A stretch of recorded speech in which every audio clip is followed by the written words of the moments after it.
দৰ্শকসকল, Pragyan universe চেনেলত আপোনালোকক সকলোকে স্বাগতম জনাইছোঁ। আজি আমি লৈ আহিছোঁ অক্টোবৰ মাহৰ আজি এনে 5টা ৰাশি যিটো আপোনাৰ লাকি হ'বলৈ গৈ আছে। প্ৰিয় দৰ্শক, যিহেতু আপোনালোকৰ বাবে কঢ়িয়াই আনিছে ভাল খবৰ আৰু আদিত্য মংগল যুগ গঠন হ'বলৈ ওলাইছে, যিয়ে মিথুন ৰাশিকে ধৰি 5টা ৰাশিৰ দুগুণ লাভ আৰু ধন সম্পত্তি কঢ়িয়াই আনিব। আপোনাৰ ৰাশি এই ভাগ্যৰ তালিকাত আছেনে? অক্টোবৰৰ বাবে বিশেষ মাহেকীয়া আমি ৰাশিফল জানিলোঁ আহক। প্ৰিয় দৰ্শক, গতিকে পলম নকৰি আহক আমি ভিডিঅ'ৰ মাজলৈ সোমাইছোঁ। প্ৰিয় দৰ্শক, অক্টোবৰ মাহত অতি শুভ আদিত্য মংগল যুগৰ সাক্ষী হ'ব। দৰাচলতে এই মাহত তুলা ৰাশিত সূৰ্য আৰু মংগল গ্ৰহ সংলগ্ন হৈ আদিত্য মংগল যুগৰ সৃষ্টি কৰিব। বৈদিক জ্যোতিষৰ মতে সূৰ্য আৰু মংগল দুয়োটা অগ্নিমৌল আৰু অতিশয় শক্তিশালী। ফলস্বৰূপে মংগল আদিত্য যুগে অক্টোবৰ মাহত বৃষ আৰু মিথুন ৰাশিকে ধৰি 5টা ৰাশিৰ বাবে বিশেষ উপকাৰ কঢ়িয়াই আনিব। এই ৰাশিয়ে এতিয়া নিজৰ কেৰিয়াৰত নতুন সফলতা আৰু আৰ্থিক লাভৰ অভিজ্ঞতা লাভ কৰিব। অক্টোবৰ মাহটো তেওঁলোকৰ সকলোৰে বাবে নতুন কৃতিত্বৰে ভৰি পৰিব। প্ৰিয় দৰ্শক, আমি যদি প্ৰথম ৰাশিটো যদি চাওঁ, বৃষ ৰাশি যদি চোৱা হয়, এটা ভাগ্যৰ মাহ, কেৰিয়াৰ আৰু ব্যৱসায়ত অগ্ৰগতি। 2025 চনৰ অক্টোবৰ মাহৰ বৃষ ৰাশিৰ জাতক জাতিকা সকলৰ বাবে আনন্দৰ সৃষ্টি হয়। মাহৰ আৰম্ভণিৰে পৰা আপোনাৰ যি নক্ষত্ৰবোৰ শক্তিশালী হ'ব আৰু আপুনি শক্তিশালী ভাগ্য লাভ কৰিব। এই মাহত কেৱল আপোনাৰ কেৰিয়াৰতে নহয়, ব্যৱসায়িক আৰু ব্যক্তিগত জীৱনতো নতুন উচ্চতাত উপনীত হোৱাৰ সুযোগ লাভ কৰিব। প্ৰিয় দৰ্শক, ইয়াৰ পিছত আমি যদি চোৱা হয়, যিহেতু কেৰিয়াৰ আৰু ব্যৱসায় দিশ যদি চোৱা হয়, বৃষ ৰাশিৰ দীৰ্ঘদিন ধৰি কেৰিয়াৰৰ বাধাৰ সন্মুখীন হোৱা সকলৰ বাবে এই মাহটো সকাহ পাব। কৰ্মক্ষেত্ৰত আবদ্ধ হৈ থকা যি ফাইল আছে, যিখিনি আপোনাৰ আবদ্ধ হৈ থকা কামবোৰ আছে, আগবাঢ়ি যাব আৰু আপুনি আপোনাৰ ঊৰ্ধ্বতন বিষয়াসকলৰ পৰা সম্পূৰ্ণ সমৰ্থন লাভ কৰিব। কৰ্মক্ষেত্ৰত আপোনাৰ কঠোৰ পৰিশ্ৰমৰ শলাগ লোৱা হ'ব আৰু আপোনাৰ জ্যেষ্ঠসকলে আপোনাৰ পৰিকল্পনাক সমৰ্থন কৰিব। ব্যৱসায়িকসকলৰ বাবেও সময় অতি অনুকূল। দীৰ্ঘদিন ধৰি নতুন বিনিয়োগ বা অংশীদাৰিত্বৰ কথা চিন্তা কৰি অহা ব্যৱসায়িকসকলৰ বাবে অক্টোবৰত মাজভাগ লাভজনক হ'ব। নতুন চুক্তিয়ে আপোনাক আশা কৰা ধৰণৰ লাভ আনিব। বিত্তীয় আৰু যদি সম্পত্তি আমি যদি চোৱা হয়, এই মাহত বৃষ ৰাশিয়ে আৰ্থিক লাভৰ বহু সুযোগ অনুভৱ কৰিব।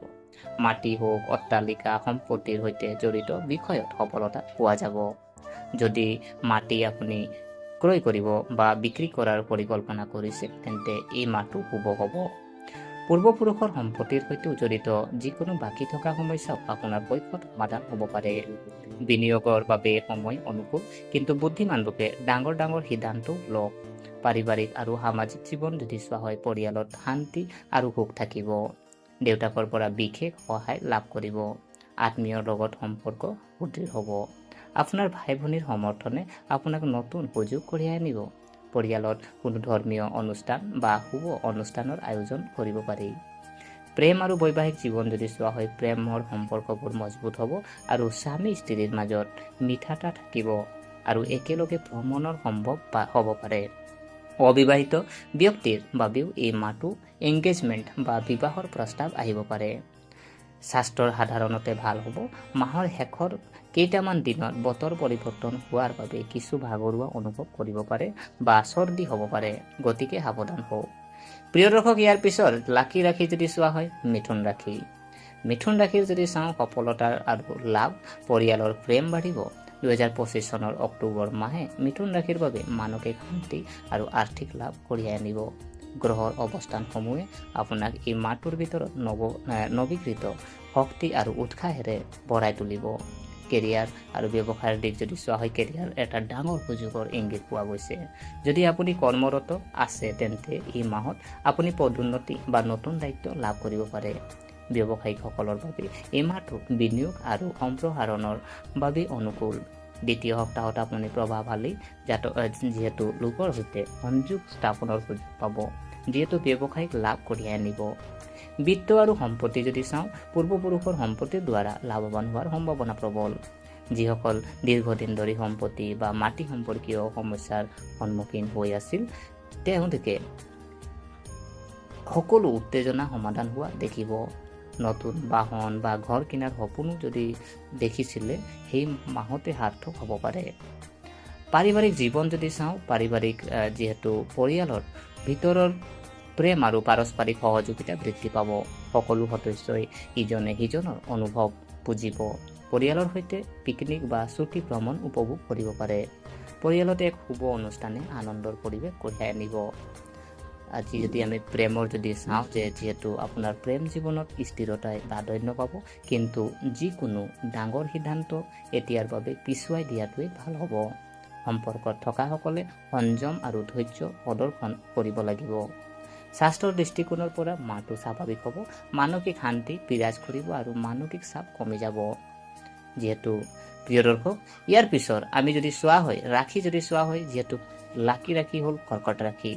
কৰ্কট ৰাশি যদি চাওঁ, জীৱনত নতুন সফলতা আৰু কেৰিয়াৰ উন্নতি দিশ দেখা গৈছে। 2025 চনৰ অক্টোবৰ মাহটো কৰ্কট ৰাশিৰ বাবে অত্যন্ত শুভ হ'ব। এই মাহটো আপোনাৰ আত্মবিশ্বাস বৃদ্ধি পাব আৰু জীৱনত নতুন কৃতিত্ব কঢ়িয়াই আনিব। কেৰিয়াৰ আৰু ব্যৱসায় যদি চোৱা হয়, দীৰ্ঘদিন ধৰি নিজৰ কেৰিয়াৰত সংগ্ৰাম কৰি যিসকল আছে তেখেতসকলে সকলো বাধা অতিক্ৰম কৰিব। আপোনাৰ বুদ্ধিমত্তা আৰু প্ৰজ্ঞাৰে কঠিন পৰিস্থিতি চম্ভালিবলৈ সফল হ'ব। চৰকাৰী চাকৰিৰ বাবে সাজু হোৱাসকলে হয়তো ভাল ফল দেখিবলৈ পাব। নতুন ব্যৱসায়িক চুক্তিৰ সম্ভাৱনাও আছে। আৰু বিত্ত আৰু যদি আমি সম্পত্তি যদি চাওঁ, আৰ্থিক অৱস্থা যিহেতু খৰচ বৃদ্ধি পাব পাৰে, বাজেট বনোৱাৰ পিছতে আগবাঢ়িব। বিনিয়োগ কৰাৰ সময়ত খৰখেদা এৰক। প্ৰিয় দৰ্শক, আমি যদি চাওঁ পাৰিবাৰিক জীৱন যদি চাওঁ, পৰিয়ালটোত এক সুখৰ পৰিৱেশ সৃষ্টি হ'ব। আপুনি বয়োজ্যেষ্ঠসকলৰ পৰা আশীৰ্বাদ লাভ কৰিব আৰু ঘৰত নতুন অতিথি অহাৰ সম্ভাৱনা আছে। প্ৰেম আৰু বিবাহ দিশটো যদি আমি চাওঁ, প্ৰেমৰ সম্পৰ্কবোৰ মধুৰ হৈ থাকিব। স্বামী স্ত্ৰীৰ মাজত বুজাবুজি আৰু সহযোগিতা বাঢ়িব। সম্পৰ্কত নতুন মূৰ আহিব পাৰে। স্বাস্থ্যৰ দিশ যদি আমি চাওঁ, স্বাস্থ্য ভাল হ'ব, কিন্তু খাদ্যৰ প্ৰতি সচেতন হ'ব। মানসিক শান্তিৰ বাবে ধ্যান আৰু যোগাসন গ্ৰহণ কৰক। প্ৰিয় দৰ্শক, ইয়াৰ পিছত ৰাশি যদি চোৱা হয়, সিংহ ৰাশি। আজি আমি সিংহ ৰাশি, আজি অক্টোবৰ মাহৰ যদি আমি যিহেতু ফলাফল যদি চাওঁ, যিহেতু শুভ ফলাফল আৰু ডাঙৰ কৃতিত্ব লাভ কৰিব পাৰে। আৰু অক্টোবৰ যি মাহটো সিংহ ৰাশিৰ বাবে প্ৰগতি আৰু সফলতাৰ প্ৰতীক হিচাপে পৰিগণিত হ'ব। গ্ৰহবোৰৰ শুভ প্ৰান্তিকৰণে আপোনাৰ প্ৰচেষ্টাক নতুন দিশ দিব। আৰু কেৰিয়াৰ আৰু ব্যৱসায় যদি চোৱা হয়, এই মাহত আপুনি কৰ্মক্ষেত্ৰত আকাংক্ষিত ফলাফল লাভ কৰিব। নিয়োজিত জাতক জাতিকাই নিজৰ কামেৰে নিজৰ ঊৰ্ধ্বতন বিষয়াক আপ্লুত কৰিব। নতুন প্ৰকল্পৰ দ্বাৰা ব্যৱসায়ীসকল উপকৃত হ'ব। এটা ডাঙৰ চুক্তিয়ে আপোনাক টকাৰ বানপানী আনিব পাৰে। বিত্ত আৰু আৰ্থিক দিশ যদি চাওঁ, আৰ্থিক লাভৰ বহু সুযোগ উপলব্ধ হ'ব। বিনিয়োগ আৰু সঞ্চয়ৰ বাবে এইটো এটা ভাল সময়। যিকোনো পুৰণি আবদ্ধ ধন ঘূৰাই দিয়া সম্ভৱ। পাৰিবাৰিক জীৱন যদি চাওঁ, পৰিয়ালত সুখৰ প্ৰাধান্য থাকিব। পৰিয়ালৰ সদস্যৰ পৰা আপুনি সম্পূৰ্ণ সহায় লাভ কৰিব। পাৰিবাৰিক ভ্ৰমণ বা ধৰ্মীয় অনুষ্ঠানৰ সম্ভাৱনাও আছে। আপোনাৰ প্ৰেমৰ যদি আমি চাওঁ, প্ৰেম সংগীৰ সৈতে সম্পৰ্ক মজবুত হ'ব। বিবাহৰ প্ৰতি আগ্ৰহীসকলে হয়তো শুভ প্ৰস্তাৱ লাভ কৰিব। স্বাস্থ্যৰ দিশ যদি হয়, স্বাস্থ্য স্বাভাৱিক হ'ব। দীৰ্ঘদিনীয়া ৰোগৰ পৰা আপুনি সকাহ পাব। প্ৰিয় দৰ্শক, ইয়াৰ পিছত ৰাশি যদি চোৱা হয়, তুলা ৰাশি। তুলা ৰাশি যিহেতু আমি যদি মাহেকীয়া ৰাশিফল যদি চোৱা হয়, ভাগ্যৰ সফলতা আৰু অক্টোবৰ মাহটো তুলা ৰাশিৰ বাবে অত্যন্ত শুভ হ'ব। অনুকূল গ্ৰহৰ অৱস্থানে আপোনাক প্ৰতিটো ক্ষেত্ৰতে সফলতা কঢ়িয়াই আনিব। কেৰিয়াৰ আৰু ব্যৱসায়ৰ দিশ যদি আমি চাওঁ, আপোনাৰ সকলো বাকী থকা কাম সম্পূৰ্ণ হ'ব।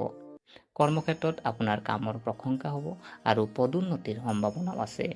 নতুন চুক্তিৰ দ্বাৰা ব্যৱসায়ীসকল লাভৱান হ'ব। অংশীদাৰিত্বৰে ব্যৱসায় কৰাসকলে বিত্তীয় লেনদেনত সাৱধান হোৱাটো প্ৰয়োজন। বিত্ত আৰু যদি সম্পত্তি যদি চোৱা হয়, টকা উপাৰ্জন সম্ভাৱনা আছে। কোনো পুৰণি সম্পত্তি বা সম্পত্তি সম্পৰ্কীয় বিষয় আপোনাৰ পক্ষত সমাধান হ'ব পাৰে। নতুন বিনিয়োগে লাভৰ সৃষ্টি কৰিব। আৰু যদি আমি পাৰিবাৰিক জীৱন যদি চাওঁ, পৰিয়ালৰ সদস্যৰ পৰা আপুনি সম্পূৰ্ণ সহায় লাভ কৰিব। আপুনি আপোনাৰ পিতৃ মাতৃৰ আশীৰ্বাদ আৰু আত্মীয়ৰ সৈতে আন্তৰিক সম্পৰ্ক লাভ কৰিব। কোনো ধৰ্মীয় অনুষ্ঠান ঘৰতে হ'ব পাৰে। প্ৰেম আৰু বিবাহ যদি চোৱা হয়, বিবাহিত জীৱন সুখী হ'ব। স্বামী স্ত্ৰীৰ মাজত পাৰস্পৰিক বুজাবুজি আৰু প্ৰেম বাঢ়িব। প্ৰেমৰ সম্পৰ্ক সুস্থিৰ হৈ পৰিব আৰু স্বাস্থ্য ভাল হ'ব। মানসিক শান্তি আৰু শক্তি থাকিব। আৰু বিশেষ আপোনালোকে জ্যোতিষৰ কিছু চিকিৎসা বা সকলো ৰাশিৰ বাবে আমি যদি চোৱা হয়, প্ৰতিদিনে আপুনি প্ৰতিকাৰ যদি চাওঁ যে প্ৰতিদিনে আপুনি সূৰ্যদেৱক পানী আগবঢ়াব পাৰে। ওম সূৰ্যাই নমঃ মন্ত্ৰ জপ কৰিলে আপোনাৰ কাৰণে ভাল হ'ব। মংগলবাৰে ভগৱান হনুমানক আপুনি ৰঙা যিহেতু বস্ত্ৰ দান কৰিলে আপোনাৰ কাৰণে হ'ব। আজি শনিবাৰে আটকজনক ক'লা তিল আৰু তেল দান কৰিব। আৰু দৈনিক তুলসী গছত পানী দিলে ঘৰখনলৈ সুখ আৰু সমৃদ্ধি লাভ কৰিব। 2025 চনৰ অক্টোবৰ মাহত যিহেতু আমি বৃষ, মিথুন ৰাশি আৰু কৰ্কট, সিংহ আৰু তুলা ৰাশিৰ বাবে শুভ ৰাশি হৈ পৰিছে, যিহেতু লাকি ৰাশি হৈ পৰিছে। বৃষ ৰাশিয়ে কেৰিয়াৰ আৰু ব্যৱসায়ত সফলতা লাভ কৰাৰ বিপৰীতে মিথুন ৰাশিয়ে পূৰ্বপুৰুষৰ সম্পত্তি আৰু পাৰিবাৰিক সুখ উপভোগ কৰিব। কৰ্কট ৰাশিয়ে নতুন যিহেতু মাইলৰ খুঁটি লাভ কৰিব আৰু সিংহ ৰাশিৰ প্ৰচেষ্টা ফল হ'ব। আৰু তুলা ৰাশিয়ে তেওঁলোকৰ অনুকূল ভাগ্য বিচাৰি পাব। এই মাহতে যিহেতু আপোনাৰ জীৱনত ধন সম্পত্তি, সফলতা আৰু সুখৰ নতুন কাহিনী। এই ইতিবাচক গ্ৰহৰ শক্তিৰ সম্পূৰ্ণ সুবিধা ল'বলৈ ইতিবাচক চিন্তা বজাই ৰাখিবলৈ আৰু শুভ কামত সক্ৰিয়ভাৱে অংশগ্ৰহণ কৰক।